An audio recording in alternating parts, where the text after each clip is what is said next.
Part 2 of our Jiraiya What If has finally arrived. I know y'all are excited for this, so let's not waste any time with long introductions and hop straight into it. Before that though, I need to say that if you haven't seen the previous episode, it is recommended that you go and see it before you watch this. Just to sort of keep the timeline events straight. We'll leave a link for you. Welcome to the Amagi. Before we begin, we publish a new video every day, so be sure to subscribe to our channel and ring the bell to get notified about our latest videos. Also, we just released some brand new merch. If you'd like to show your support for the channel even further while at the same time repping stylish clothing, be sure to check that out as well. The store is linked below. YouTube's been unsubscribing users from channels lately, so if you're a fan of us, please do us a favor and double check to see if you're still subscribed. It only takes a second and it helps us a ton here at Amagi. And with that out of the way, let's get into the video. When we last saw Jiraiya, he was recruited by Hiruzen to become Hokage right in the middle of writing the plot for his newest novel, The Utterly Gutsy Shinobi. Having no other choice, he accepted and took on the position. Minato was pleased with this decision, though Jiraiya himself lacked any sort of confidence in himself and his own abilities. He did his best for his village and his people, but his time as Hokage was marred by failures. When it came time for Kushina to give birth, he could not adequately protect them, and she and Minato were murdered by the Ninetales as it escaped. The child they bore, Naruto, was left alone in the cold, and it was up to Jiraiya to become the child's godfather. He took this responsibility very seriously, but secretly felt he might fail too.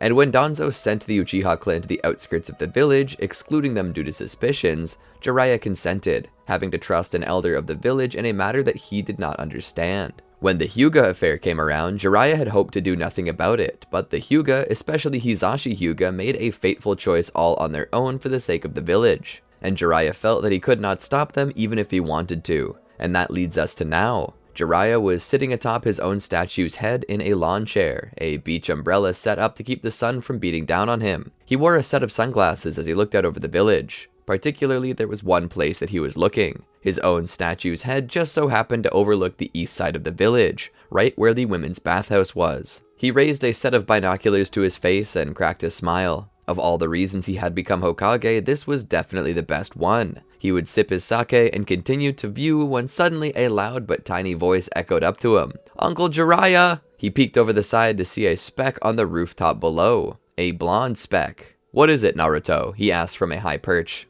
"The old guys at the village are here to see you." Jiraiya let out a sigh and finished off his sake. He proceeded to walk down the cliff face towards Naruto. He stopped just short of the 6-year-old and picked him up. "Let's go see what the old curmudgeons want." Heading inside, they found the 4 elders. Homura Mitokado, Kohara Udatane, Danzo Shimura, and Hiruzen Sarutobi. Seeing the look on their faces, he knew that he was about to receive another black mark on his record as Hokage. What was next? Not only had he been the one in charge when the Ninetales escaped and went on a rampage, but it was also his failure that ended with the death of a prestigious member of the Hyuga clan. He saw a folder on the table. He opened it up for a moment to glance in and saw a print of the Uchiha fan crest within. He quickly closed the file. Letting out a sigh, he lowered the child to the ground. "Go find Konohamaru. I'm sure he's through here somewhere," Hiruzen said. "I left him in the other room with the servants." He would pat Naruto's head. Naruto would smile and run off to see Konohamaru.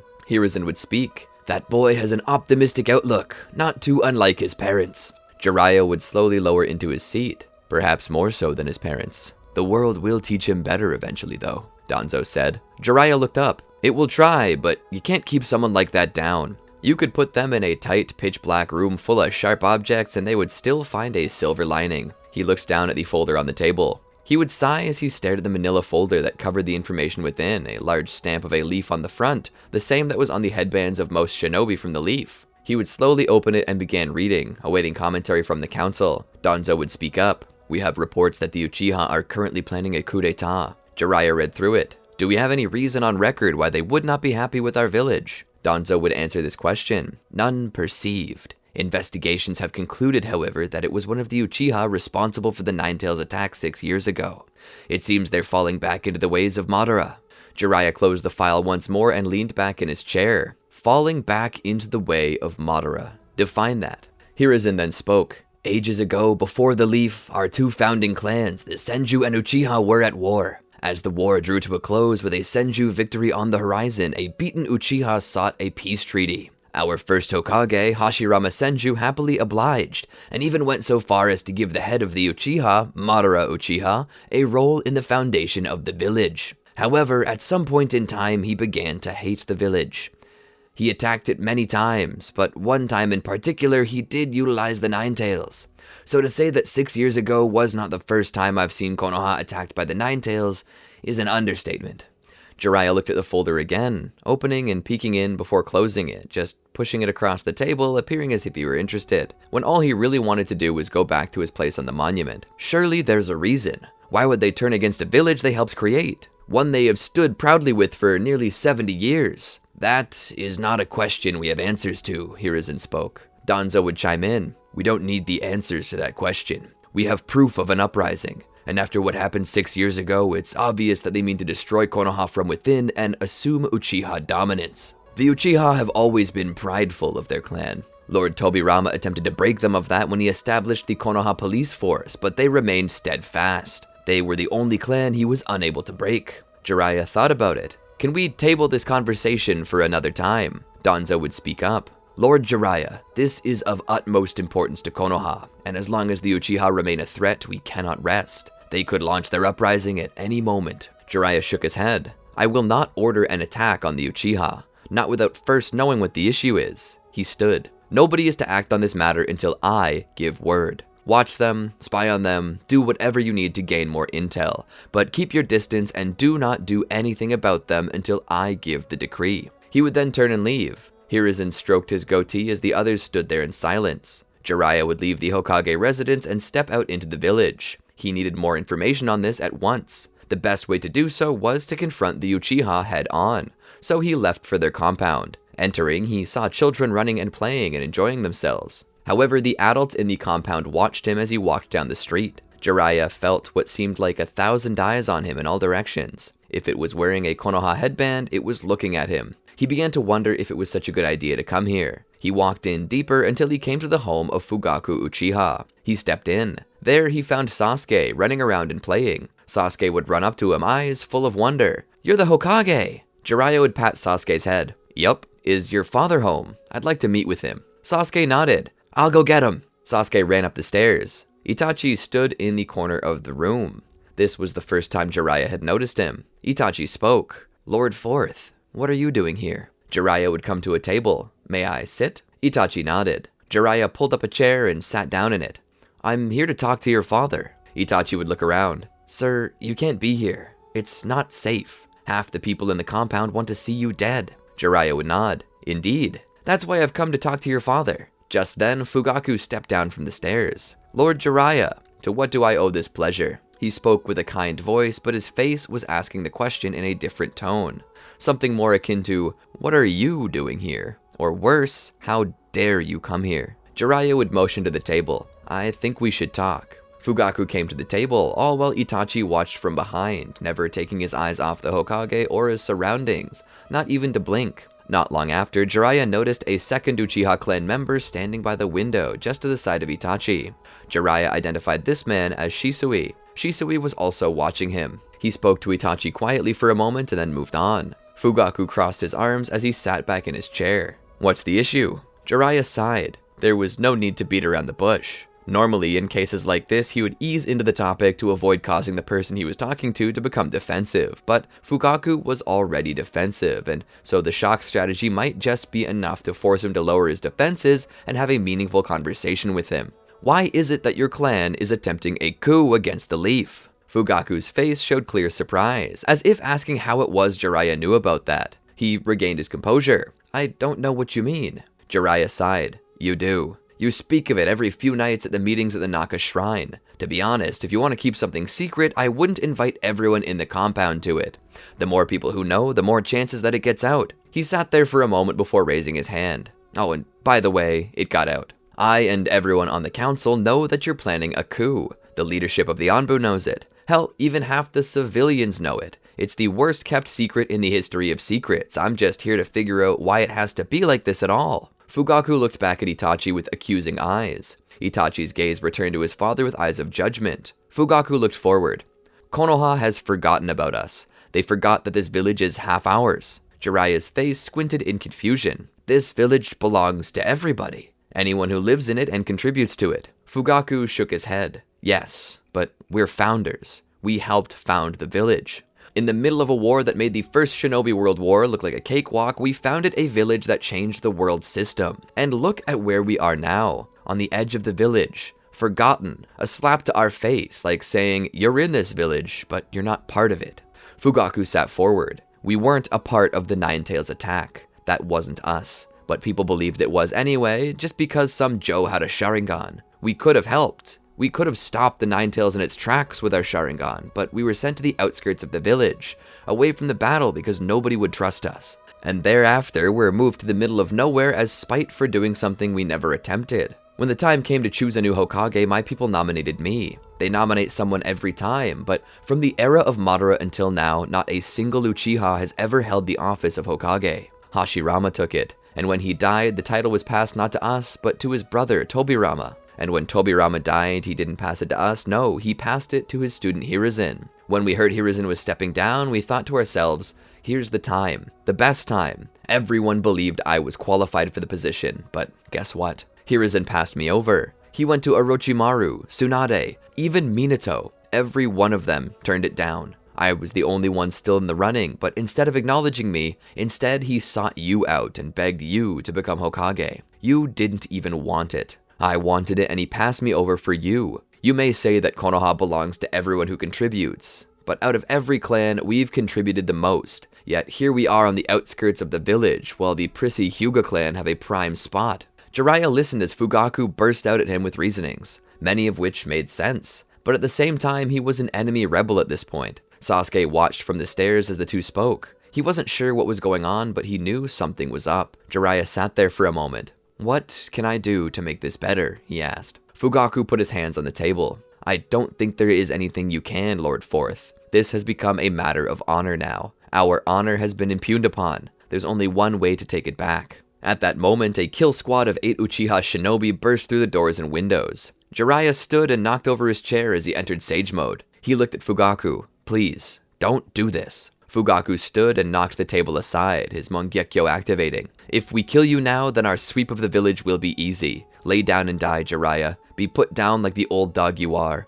Doing so will ensure a bloodless transition of power. Jiraiya growled. Fool. You know that weakness like this is what Kumo's waiting for. It's what every major shinobi village in the world is waiting for. The moment you take over, war will break out. And that war will be won by Uchiha might, Fugaku shouted. He engaged with Jiraiya by pulling out a kunai. The other shinobi in the room attacked Jiraiya. No, stop, Sasuke called as Mikoto rushed down and picked her child up, escorting him to the upper floor where he'd be safe and out of the way. As Jiraiya's kunai clashed with the many Uchiha in the room, he would suddenly find himself aided by Itachi, who would step between his father and the Hokage.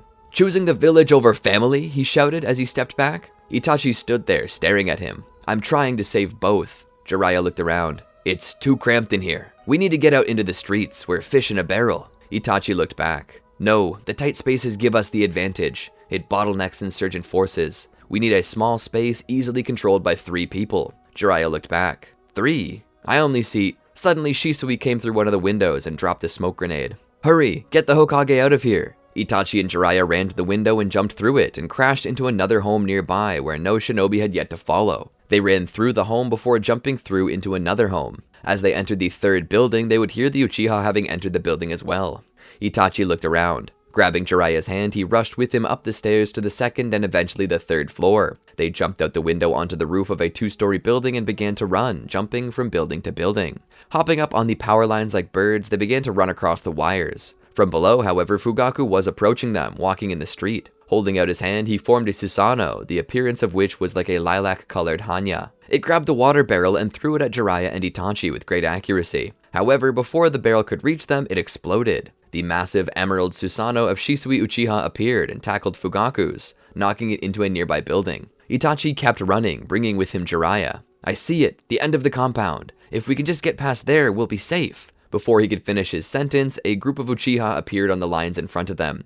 Behind them, many of the Uchiha were getting closer now. Below, they gathered as well, and towards the building they could jump to, a squad appeared. They were surrounded. Lord Fourth, I'm sorry. I couldn't protect you, Itachi said. We're not cooked yet, Jiraiya said as he watched on. Suddenly, a group of Anbu appeared. They eliminated the Uchiha on the roof to their side with paper bombs attached to kunai. They then used water release to drop a lot of water on the area below. As soon as Itachi and Jiraiya were safely on the building, the Anbu cut the power lines, allowing them to fall into the water they had just created and electrocuting their enemies. Jiraiya watched as their pursuers were killed by the flowing electricity. The Anbu appeared on the building by them. One of them removed their mask to reveal their identity as none other than Kakashi Hatake. Lord Fourth, are you okay? Jiraiya dropped out of sage mode. Yes, but negotiations with Fugaku have broken down, as you can see. Kakashi looked down on the destruction.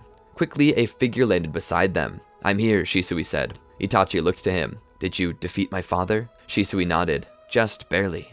Itachi then stepped forward. Did you try to use Konohama Tsukami on him? Try to change his mind? Shisui nodded. I did. There was an unforeseen hiccup in the plan. What is it? Itachi asked. Shisui continued. Your father's Mangekyo Sharingan. Its ability is a perfect counter to mine. His left eye contains an ability that makes him and any others he comes in contact with completely immune to Genjutsu, and with his right eye he can bounce the Genjutsu back on the caster. I would have been defeated by this ability if I didn't use my second Konohama Tsukami to free myself from his control. Itachi sighed and seemed quite disappointed. Then, there's nothing we can do to stop him? Shisui shook his head. At this point, there's no hope of stopping their revolt. The best we can do is cut the wheat from the chaff and save as many innocents as possible. But as it stands, the entire police force needs to go. They've been indoctrinated by Fugaku and the elders. The best we can do is save the women and children. Jiraiya rubbed his temples. Why does this decision have to fall to me? He longed for the simple days where the biggest decision he had to make was what bust size he preferred on a woman. To say that he'd rather be writing his novel right now was an understatement. Jiraiya brought them back with him to the Hokage's residence where he sat there. Danzo, Hiruzen, and the rest of the council also showed up. All stood in complete silence for some time after Jiraiya had explained it to them. He looked up. Breaking the silence, Jiraiya spoke. What is the best course of action here?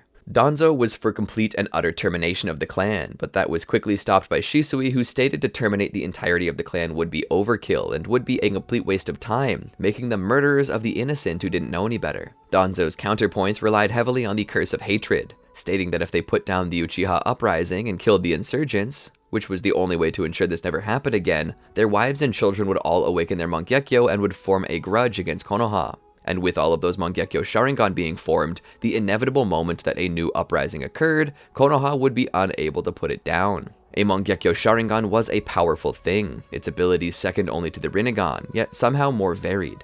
Itachi would then speak. My father is the true threat here. His ability to block Konohama Tsukami's effects on the clan will be what keeps us from subduing them. If we can deal with his ability, we may yet be able to save the clan by casting them under a Genjutsu. Danzo began to refute when Hiruzen held up his hand. Jiraiya is Hokage, and it's up to him to decide how we deal with this. Jiraiya sat there for a moment. As Itachi said, our true target should be Fugaku. We must somehow keep him from using his ability. So long as we can do that, we can cast the Genjutsu over the clan to seed them with renewed loyalty to the village. He looked around at everyone as they stared on, waiting for further instructions. Jiraiya sat forward. It's settled. Tonight we kill Fugaku Uchiha. As the meeting drew to a close, the elders began to leave, with only Shisui and Itachi remaining. From around the corner, Naruto peeked in. Jiraiya smiled and waved at him as he spoke with Itachi and Shisui. Shisui, you will be one of the most important aspects of this battle.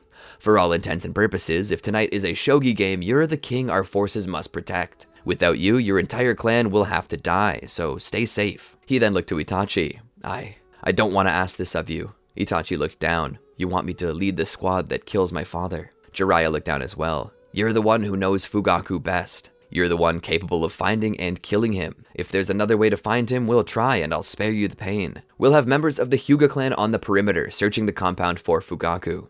If they find him first, we can send another squad in. Itachi shook his head. No, it's as you said before. I know my father better than anyone else. With the power of his Mangekyo Sharingan, he'll kill any squad you send in.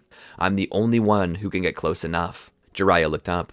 Itachi, it's patricide. If there's any other way. Itachi shook his head again. There's no other way. He saw Hiyashi Hyuga walk in, flanked on both sides by Hyuga clan shinobi. Itachi continued. Hiyashi Hyuga once sacrificed his own brother for the protection of this village. If I must perform a similar sacrifice, then I will. Hiyashi merely nodded in respect to Itachi. Jiraiya then stood. Then we must get ready. Surely the Uchiha are doing the same. Whether we attack them or they attack us, for better or worse, it ends tonight. As the meeting came to an end, Jiraiya would sit there in his office as Naruto walked in. Oji-san, are you gonna go fight in a war? Jiraiya would pick him up and sit him on his lap. Yes, Uncle Jiraiya needs to protect the village where his godson lives. Naruto sat there. "You can do it. I know you can." Jiraiya laughed. "You better believe it, Naruto. I'm gonna come back. And then you and me will stop by Ichiraku Ramen and get something to eat." Naruto would pump his fist into the air. "Believe it!" Jiraiya would then prepare. He would get something to eat before going to the top of Hokage Rock and sitting there looking over the village. He sat there as Fukasaku and Shima appeared beside him. "What can we do to help, Jiraiya darling?" Shima asked. Jiraiya looked down to the small toads. "Tonight, we're gonna have to put down an uprising that could threaten the balance of power and send the world into another great ninja war. I'm going to need your guidance, your strength, and techniques if we're to pull this off." Fukasaku nodded. "You can count on us." Jiraiya would meditate up there with them, gathering himself emotionally, and proceeded to gather nature energy to himself as he did so. This was in hopes of having as much sage chakra as possible for the battle. As night rolled around, Jiraiya once more returned to the residence. The various servants had brought out some armor for him to wear. He opted out as he believed it would merely restrict his movement. Instead, he paints himself up as a kabuki and makes his way out with the Anbu forces, each one wearing a mask to hide their identity. All except for Itachi, who tied the mask to the side of his face. This was done as he hoped it might cause hesitation in the eyes of the Uchiha and his father when he confronted them. From there, they sat out. The first squad, led by Kakashi, made their way to the Konoha police force and found it empty. The lights were on, but nobody was home, save the occasional drunkard who'd been found sleeping indecent in the streets the morning earlier. Kakashi assumed that this meant that the Uchiha were rallying forces, and left to meet up with Jiraiya to tell him this news. Jiraiya would nod and command Kakashi to take a squad and cover the back exit of the compound so as to not allow any Uchiha to escape or flank them. Jiraiya then pushed forward. Itachi began solo infiltration. Within the compound as a whole, there were Uchiha clan members everywhere, torches burning against the darkness of night as they worked their hardest to consolidate their weapons and resources. They were planning their coup. This was until they heard that Konoha's forces had arrived. They began to set up barricades. Itachi stayed in the shadows. The first place he went was his own home. He snuck in, the bottom floor dark, but the upper floor had some light coming from it. Bearing his blade, he slowly made his way up. He cleared each room methodically and made his way to the only room with light in it. Stepping through, his blade and Sharingan active, he looked around as Sasuke and Makoto were startled by his sudden appearance. He checked the room to ensure nobody was there. When he was sure, he closed the windows and blew out the lights. Makoto asked what he was doing. Itachi returned his blade to his sheath and looked at her. "Where's father?" She looked at him. "What are you doing?" Itachi looked to her. "I need to stop this, and the only way I can do that is if I know where he is." Sasuke looked up at him. "Itachi, are you gonna hurt Dad?" Itachi looked down at Sasuke. He knelt down beside him so he could be at eye level. He blinked again and his Sharingan deactivated. He smiled. "I'm gonna try and save him. I don't want anyone to die tonight." He poked Sasuke's forehead. "I'm going to save our clan and our village. Then I'll fulfill my promise to train you." Sasuke smiled with excitement and hugged Itachi. Itachi then looked to his mother. "I need to know where he is." She looked at him. "He's setting up base at the Naka Shrine." Itachi nodded. He stood and patted Sasuke's head and made for the door. She called out to him. "You're not going to kill him, are you?" Itachi stood there, silent for a moment, and then he sighed. "No, I promise I won't." This went counter to his orders, but he had decided it. He would not kill his father. He would save him. He'd find a way. Itachi would then leave the building through the back and begin to make his way through the forest towards the Naka Shrine. He witnessed shinobi coming in and going out, like hornets in a nest. Using his transformation jutsu, he transformed into the form of his mother, Makoto. He began to make his way in, trying to imitate his mother's movements and mannerisms as best he could. Some of the Uchiha would look at him strangely, and others would salute him with a smile. Even one attempted to stop him for small talk, but he brushed it off as if needing to do something important. He would make his way to wherever his father was. Stepping in, he would call out Fugaku. "Can I talk to you privately?" he asked under the guise of his mother. "It's about our son." Fugaku looked at her and then shooed the other Uchiha from the room. Closing the door behind him, he turned back to look. "What are you doing here, Itachi?" Itachi would drop the disguise. "Father, you need to stop. The compound is surrounded. Nobody needs to die. If you surrender now, we can end this peacefully. Lord Jiraiya is a merciful man. He'll even try to help us." Fugaku shook his head. "There's no going back now, Itachi. Not now." Itachi grit his teeth as his fists clenched. "Are you really willing to kill us all over your stupid pride? You're going to kill me, yourself, Sasuke, Makoto, the entire clan, the entire village. You're going to start the 4th Shinobi World War here. Is your pride really worth it? You can't escape this. The compound is surrounded." Fugaku crossed his arms. "The compound is surrounded, but the Uchiha are far from in a corner. We've already got a squad out of the village. Currently, while Jiraiya is preoccupied with us, nobody's watching Naruto, and whoever controls the Nine Tails controls Konoha. He looked at his watch, and in about 6 minutes, that will be us. Itachi pulled his blade. I'm going to stop you. He rushed towards his father as Fugaku pulled a blade and kunai of his own. For a moment, they clashed. Itachi jumped back, and with a quick weaving of hand signs, he utilized fire style, great fireball technique, and blew a large flame at his father, who in turn pushed it back with the same technique. Itachi jumped up to the ceiling of the shrine and ran across it to escape the attack. Itachi looked down at his father, Sharingan activated. Fugaku's own Mangekyou were activated too. In that moment, Fugaku awakened his Susanoo with which to strike out at his son. Give up, Itachi. So long as you don't have the Mangekyou Sharingan, you can never hope to match this power. Itachi would once more weave hand signs and blow another puff of flame, which would harmlessly pass over the Susanoo. Once that dispersed, he hit the ground and began throwing kunai and paper bombs. Those bombs exploded, but did nothing against the power of the Susanoo. Itachi would stand there. Fugaku smirked. Do you see the futility? No attack that you can produce can break through my Susanoo.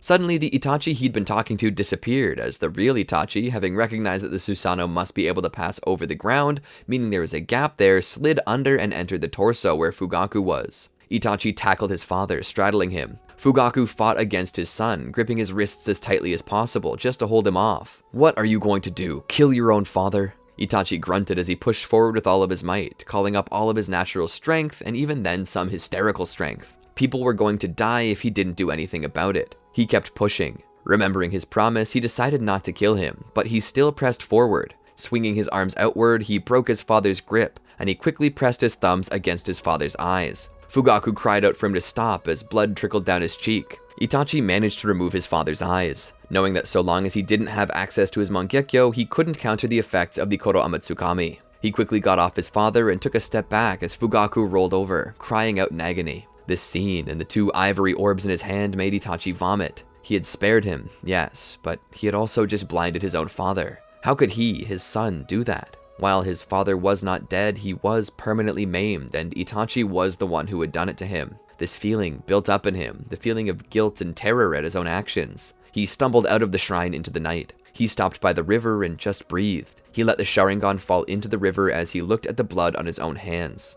At that point, Uchiha were rushing into the shrine behind him. Looking at the blood on his hands, his own vision was dyed red, as his Sharingan morphed into that of the Mangekyou. The trauma of blinding the man he looked up to the most from birth was enough to make him want to throw himself into the river. But then he remembered something more important. He began to rush back as fast as he could towards the front lines. He rushed past them. Shisui called out to get a response, but Itachi rushed past him without so much as a word. Shisui caught a glimpse of Mangekyou Sharingan gleaming out from within Itachi's eyes and realized that it must have worked. He got to a high enough vantage point towards the center of the compound and sent out his genjutsu, a command. This was foolishness. You're all loyal to your village, the command said. The genjutsu washed over the area quickly, and with that, the battle was over. Konoha took control. Itachi was not there to see it though. He raced towards the Hokage's residence. There he made his way inside. Finding dead servants on the ground, he knew that they were near.